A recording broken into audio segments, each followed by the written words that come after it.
So it is 2018, only 5 years after Adidas Boost has been introduced, and people are already saying Adidas Boost is dead. So I just wanted to make this video and go over 5 mistakes that I think Adidas made with Adidas Boost technology.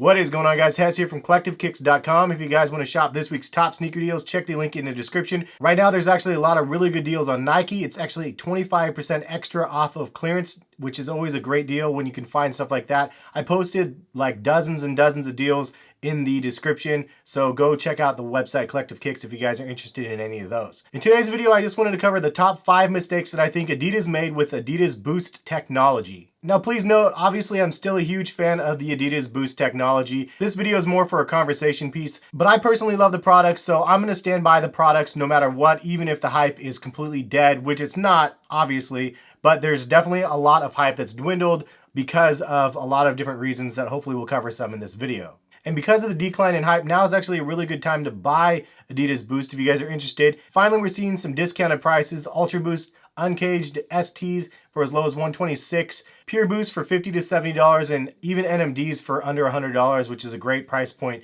for a lot of these popular models, or once popular models, as the hypebeast will say. But a great time to buy if you guys are interested. I'll post some links to some deals that I can find on Adidas Boost as well. So big thank you to all of you guys that wrote back to me on Twitter. I asked you guys, name something that you think Adidas did wrong when it comes to Boost. I said I'm posting the top 5 video, and I got a lot of replies, and some of those replies are actually relevant in this video. So I'll actually post those on the screen at this time for you guys to see. It's kind of scrolling through. If you guys don't follow me on Twitter or Instagram, it is @HessKicks. Appreciate it if you guys follow me on either social. So that being said, this is just my top 5 list. Doesn't mean it's all the correct answers. Maybe some of these things Adidas specifically strategize, and they have reasons for why they're doing what they're doing. Also, the simple answer, if you guys think something died, is you might be a hype beast, unfortunately, if that's all you cared about was the hype on something and the limited resale value of a product. There's still a lot of products out there, so the hype might be dead, but the product's still very, very alive. And I personally rock my old Pure Boost, as well as my new Pure Boost, as well as my 9317s and my NMDs. So for me, I love the product and I still rock it all the time. All right, so starting off at the number 5 spot, we have inconsistent sizing on their products. It makes it really difficult to sell a product to a consumer if they don't know what size to buy, or if they just end up buying the wrong size because they thought they were a certain size, but in this specific shoe, they're not. Case in point is the Prime Knit NMDs. Those definitely fit really, really big.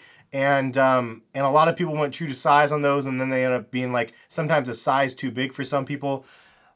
These right here, the V2s, feel really, really snug. Like you could go up a full size or a half size and feel much, much better if you end up getting these in a bigger size. And I've also heard inconsistencies in sizing on the Ultra Boost as well. I personally just go true to size on every single one, but some people say that they do fit big or small depending on.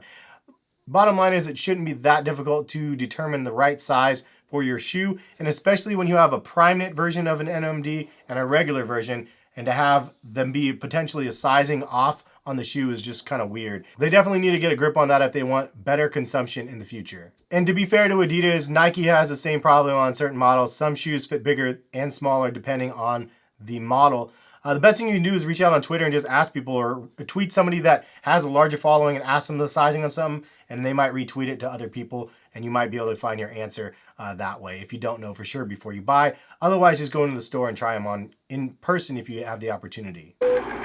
So the number 4 reason why I think Adidas hype is dying is because of the overexpansion of the product. Very similar to the Air Jordans in 2017, we saw too many pairs being made, released too often, and for too much money. Adidas has done something very similar to Jordan Brand with the NMD line as an example. They have so many different versions. They have the R1s, the R2s, the CS, the CS2s, the XR1s, the R1 Prime Knits, and then the regular R1s, the NMD Racers, the R1 STLTs, the C2s, and the price ranges from $140, I believe, to $220 or something like that for a bunch of different variations of the same product.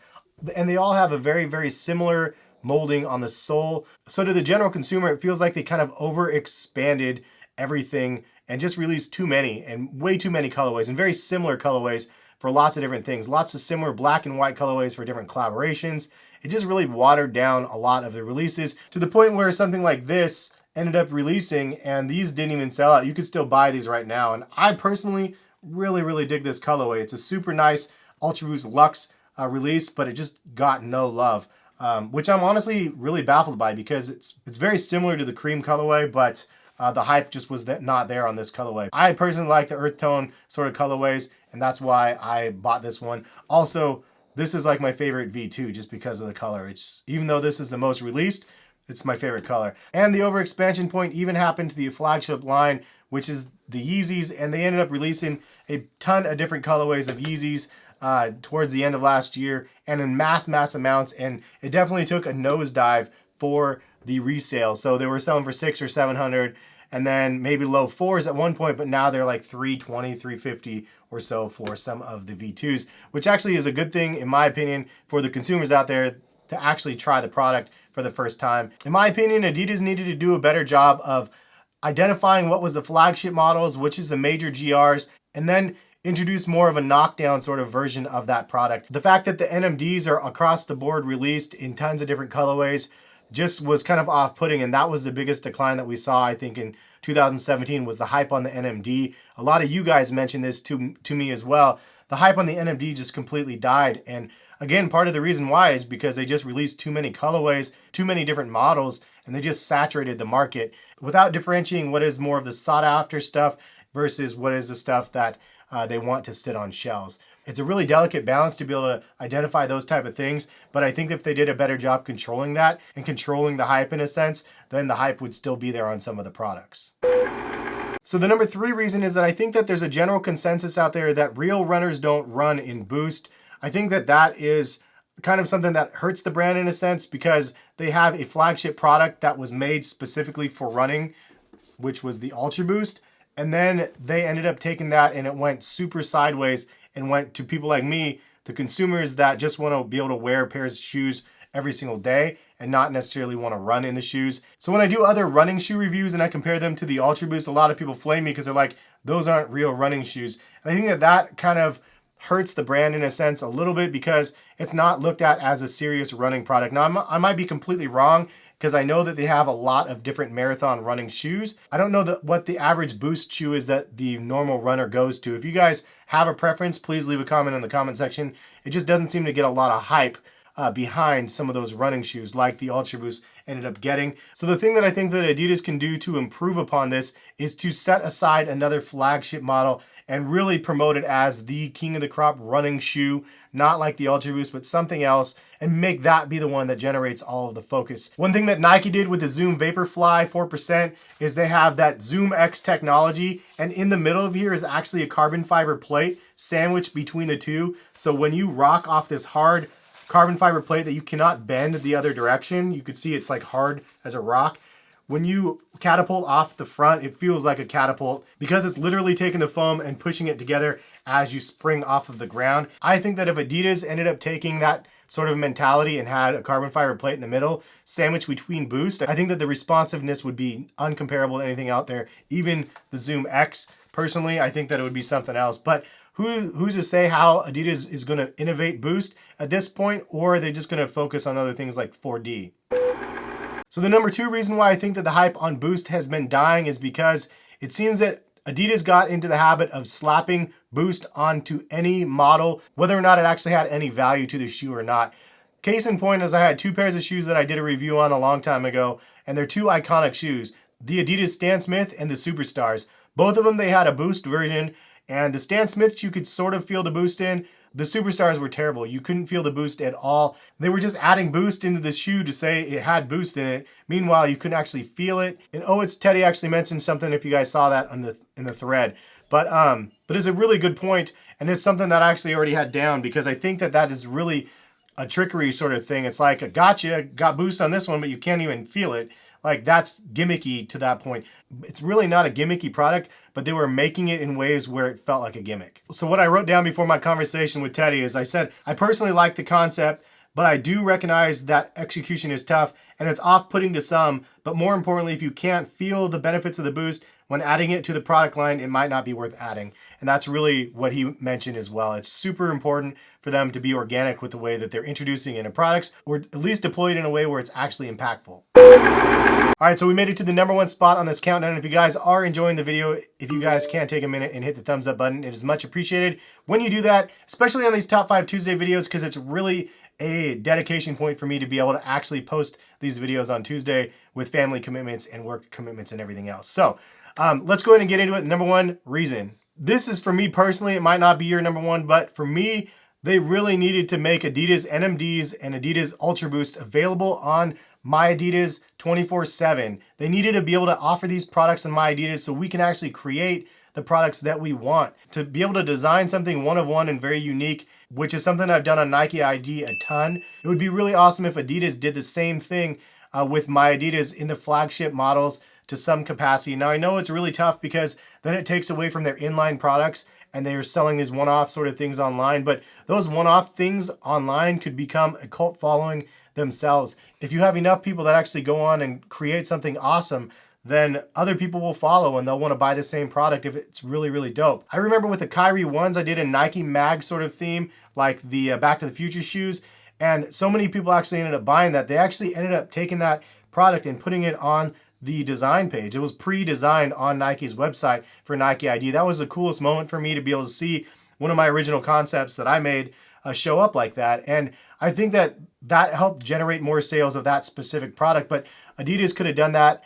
At this point, I think that they need to do that. It's going to re-spark some sort of hype around some of the product, but they can also do it in small batches. They could do one-off My Adidas designs of the NMDs with a certain print on the upper or something like that. But in my opinion, it can definitely be another market that they can capture with the design element of these shoes. They just don't have very good options on My Adidas, unfortunately. Even for the shoes that they do have, they need to spend more time and money into being able to invest into better materials and more options and colors and stuff for us to be able to go crazy designing our own Ultra Boost and our own NMDs. And I think that that could definitely breathe some new life into the products. And can you imagine if they offered a bunch of different colored boost options as well? Because that was another thing that Adidas was really lacking in, was the options in colored boost. Black and red and copper and I don't know what else, but they should have done like more colors and they should have done more patterns, to be honest, over top of it, which is actually something that hopefully I'll be able to get in the works very, very soon with a hydro print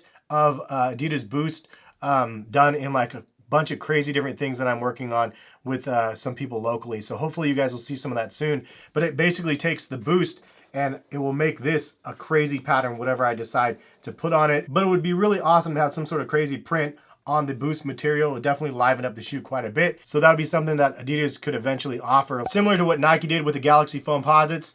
This was the first Nike Foamposite that introduced a print upper on it. I think Adidas needs to do the same thing with Boost to really, really bring back some of that luster to the Boost material. Anyways, that's just my personal top 5. What did I miss? Leave a comment in the comment section and let me know what you think Adidas did wrong so far with Adidas Boost line in general. So with the Adidas Boost hype dying and the rise of the 4D at this point, do you think the Futurecraft 4D technology is going to actually replace the hype on the Boost completely or not? At this point, it's so limited, it's impossible to even get your hands on. The resale is crazy, but eventually it's going to become more available and people are going to be able to try them. Hopefully I'll be able to get them soon so I can try them out and see how they do compare to Adidas Boost, because I think Boost technology is still the best technology on the market currently. And what about the Speed Factory AM4s? If you don't know what those are, I believe they're just a quick factory build of a Ultra Boost, but in lighter materials. It's supposed to be super quick the way that they ended up making them. Those are going to be readily available in 2018 as well, but do you think the hype is too far gone on the Boost that those won't sell out, or do you think it's still going to be there? I personally can't wait to get my hands on a pair. Hopefully it will be soon, but that's another model that I've been waiting on because it's like the Ultra Boost, but a little bit of a variation. Final input from you guys. What do you think is going to draw the hypebeast back in? Leave a comment. I'm curious. It'll be kind of funny. The bottom line for me is Adidas Boost technology is amazing, and it's been so good for the last 5 years that it's actually helped other companies step up their game and actually produce better technology. It's a net win for sneaker culture and sneaker technology just because of Boost being around. Every company wants to innovate their new Boost killer, and it's sort of like the next Michael Jordan feeling. Like whatever technology is introduced, is it going to be the next Michael Jordan? Is it going to be the next Boost? That's kind of like the standard that Boost has actually set in the marketplace, which is something that's very commendable. If you guys want to see a top 5 Boost knockoff video next week, leave a like and a comment in this video, and I will go ahead and deliver that. It's been something that I've been wanting to deliver. I just haven't had a chance to record it, and now I have all the shoes that I need to actually make that video happen. So go ahead and leave a like if you guys want to see that. But thank you guys for watching this video. Hopefully you guys enjoy this Top 5 Tuesday. But if you have other suggestions for Top 5 Tuesdays and you left them in other videos, go ahead and leave them again in this video so I can have a new tally of the videos in 2018, and like the ones that you guys see if you guys really want me to do those videos, and I will consider doing them in the future. Hopefully you guys enjoyed, again, this series. I'm going to keep it rolling in 2018. We'll catch you guys for some more sneaker videos soon. Subscribe if you guys are new to the channel, notification bell, blah, blah, blah. Videos on the screen. Peace, guys.